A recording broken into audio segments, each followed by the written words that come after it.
This is the news in brief from the United Nations.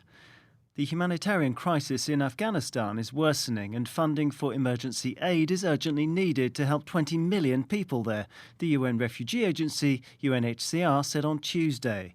A month since the UN-led appeal for solidarity for the people of Afghanistan, the UN Refugee Agency said that only around 35% of the funds it needed had been received. The development follows a call from UN Chief Antonio Guterres on Monday to the international community to inject cash into Afghanistan's crumbling economy to prevent its collapse, for which not only they but all the world will pay a heavy price.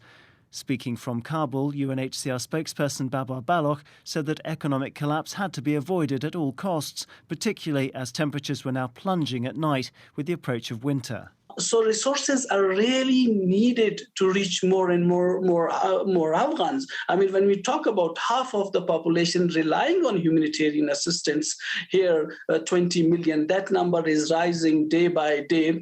We need those resources as immediately as possible. The UNHCR spokesperson said that the agency was trying to establish a logistics hub in neighbouring Uzbekistan to distribute aid to the country's many hundreds of thousands of internally displaced. 3 airlifts of urgently needed relief items are planned to Termez in Uzbekistan in coming days. These will then be trucked through the Haratan border point into Mazar-e Sharif.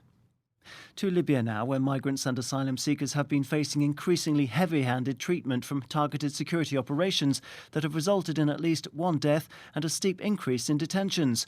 In an alert on Tuesday, the UN Rights Office, OHCHR, said that vulnerable people on the move in the North African nation experience myriad daily violations and abuses at the hands of both state and non-state actors. These include expulsions of individuals to countries in sub-Saharan Africa without due process, OHCHR spokesperson Marta Hurtado said, in violation of the principle of non-refoulement. On one hand, there's some part of the government saying they are doing these raids and these operations just to tackle crime. In this case, what we are saying, if you want to tackle crime, try to go against the traffickers.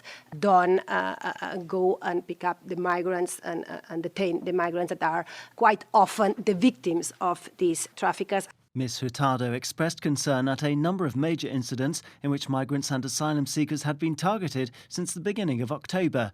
These included the 1st of October raid by Ministry of Interior personnel on an informal settlement in Gagaresh, which is about 12 kilometres west of Tripoli.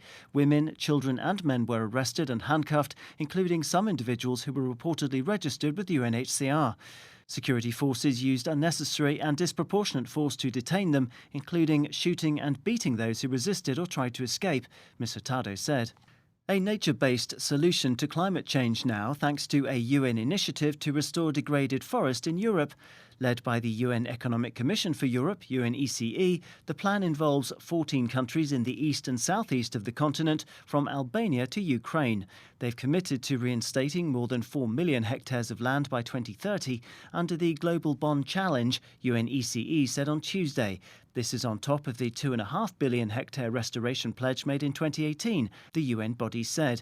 It explained that the advantages of the scheme, in addition to tackling climate change, included helping to eliminate poverty, providing food and livelihoods, and restoring biodiversity and ecosystems. Every dollar spent will create a return of $9, UNECE added, citing the International Union for Conservation of Nature. Engaging with communities while integrating landscape restoration into national strategies will be essential to building more resilience and aligning national, regional and international forest restoration and planting efforts, UNECE said in a statement. Daniel Johnson, UN News.